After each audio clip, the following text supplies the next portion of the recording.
Union budget 2026 आ चुका है और बजट के तुरंत बाद स्टॉक मार्केट गिर गया। Nifty crash, Sensex down. लेकिन सवाल ये है, क्या बजट एक्चुअली मार्केट के लिए नेगेटिव है? ये सिर्फ शॉर्ट टर्म रिएक्शन है या लॉन्ग टर्म में बड़ा पैसा बन सकता है? आज हम डिकोड करेंगे बजट 2026 का रियल मार्केट इम्पैक्ट। कौन से सेक्टर्स में इन्वेस्टमेंट अपॉर्चुनिटी है और स्मार्ट इन्वेस्टर्स अब क्या कर रहे हैं। तो चलिए हम लोग देखते हैं बजट 2026 का कोर फोकस क्या क्या है। तो इस बार का जो बजट है एकदम क्लियर मैसेज देता है। गवर्नमेंट का फोकस है infrastructure growth, manufacturing expansion, semiconductor और टेक्नोलॉजी सेल्फ रिलायंस। इसके अलावा लॉन्ग टर्म इकोनॉमिक स्ट्रेंथ भी। शॉर्ट टर्म में मार्केट को खुश करना प्रायोरिटी नहीं था इस बार।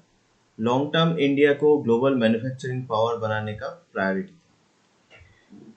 मार्केट क्यों गिर गया बजट के बाद? क्या बजट से इन्वेस्टर लोग खुश नहीं है?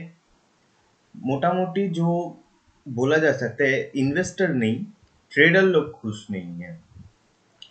STT increase on derivatives trading इसका सबसे बड़ा रीजन है। इसका मतलब क्या है? फ्यूचर और ऑप्शंस ट्रेडिंग महंगी हो गई है। इंडिया में एफ एंड वॉल्यूम बहुत बड़ा है, तो जब ट्रेडिंग कॉस्ट बढ़ती है, लिक्विडिटी कम होती है, मार्केट गिरता है। और दूसरा रीजन ये है कि मार्केट को एक्सपेक्टेशन था टैक्स रिलीफ मिलेगा, कंजम्पशन बूस्ट मिलेगा, बट बजट ज़्यादा फोकस कर रहा है कैपेक्स और मैन्युफैक्चरिंग पे। सबसे स्ट्रॉन्ग इन्वेस्टमेंट सेक्टर्स कौन सी होने वाली है, इसके ऊपर बात कर लेते हैं। पहला जो है infrastructure and capital goods. Government capex बढ़ा रहा है। रेलवे, रोड, लॉजिस्टिक्स, हाउसिंग, ये सब पे पैसा जा रहा है। ये sector long term compounding sector हो सकता है। इसके बाद आता है manufacturing and make in India.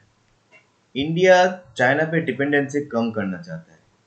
Electronics, textile, components जो भी है, कंटेनर मैन्युफैक्चरिंग, ये सब में थोड़ा पुश ज़्यादा करना चाहता है गवर्नमेंट।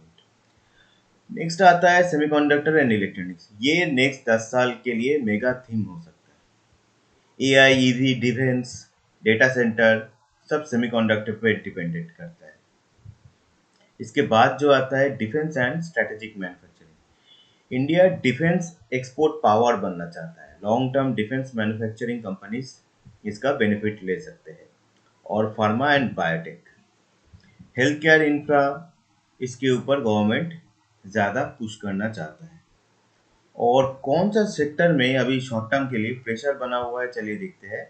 वो है जैसे stock brokerage, exchange linked stock जो है, हाई स्पेकुलेशन ड्रिवन स्टॉक जो है, इसके ऊपर थोड़ा सा ज़्यादा शॉर्ट टर्म प्रेशर बन सकता है, तो उससे थोड़ा सा शॉर्ट टर्म के लिए दूर रह सकते हैं।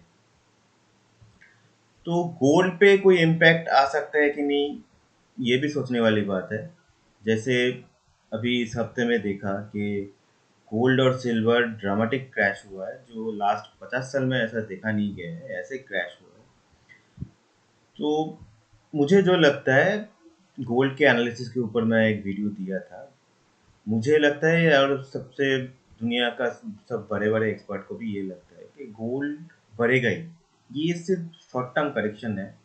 आगे में लॉन्ग टर्म में बहुत बढ़ने वाला है गोल्ड, क्योंकि ग्लोबल इंस्टेबिलिटी अभी बहुत ज़्यादा है और इन्फ्लेशन का फियर भी होता रहता है। गोल्ड एक बहुत अच्छा सेफ हेवन है अपने पैसे को स्टोर करने के लिए, और ये बहुत अच्छा इन्वेस्टमेंट अपॉर्चुनिटी है अभी 2026 में। मुझे ऐसा लगता है गोल्ड सिल्वर से ज़्यादा बढ़ सकता है। तो स्मार्ट इन्वेस्टर क्या कर सकते हैं? स्मार्ट इन्वेस्टर कर सकते हैं, पैनिक नहीं करते हैं स्मार्ट जो इन्वेस्टर होते हैं पहले, और वो सेक्टर रोटेशन को हमेशा देखते हैं। तो करंट स्ट्रेटेजी क्या क्या बन सकता है आपके लिए? इंफ्रा डीप में एक्यूमुलेट कर सकते हैं, मैन्युफैक्चरिंग को लॉन्ग टर्म होल्ड कर सकते हैं, सेमीकंडक्टर में एंट्री ले सकते हैं, और गोल्ड को हेज में रख सकते हैं। तो चलिए एक नज़र में देख लेते हैं इस बजट में कौन कौन से स्टॉक जो है बजट रैली में ऊपर जा सकते हैं। इंफ्रास्ट्रक्चर में अगर देखेंगे तो L&T, ABB India, Siemens India, KEC International, HG Infra, PNC Infra, IRB Infra. Defence में देखेंगे तो HAL, BEL, Bharat Dynamics, Data Pattern, Paras Defence. Electronics and semiconductor manufacturing में अगर जाएंगे तो Dixon Technologies, Kaynes Technology, Tata Elxsi, CG Power, ये सब है। इसके साथ साथ और भी है।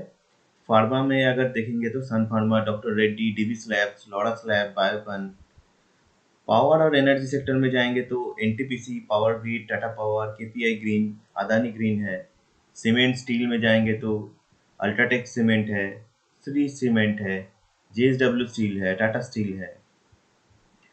अगर कंबाइन कर लेंगे, एक टॉप 10 का अगर बनाएंगे लिस्ट, तो इसको आप देख सकते हैं।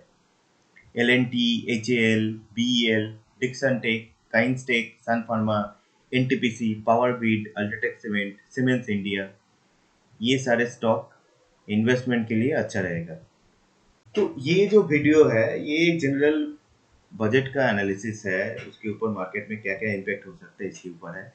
ये कोई इन्वेस्टमेंट एडवाइस नहीं है। आप अपने इन्वेस्टमेंट अपने फिनेंशियल एडवाइजर के ऊपर, उसके एडवाइस के अनुसार लीजिए। इसके साथ खुद का रिसर्च पे लीजिए।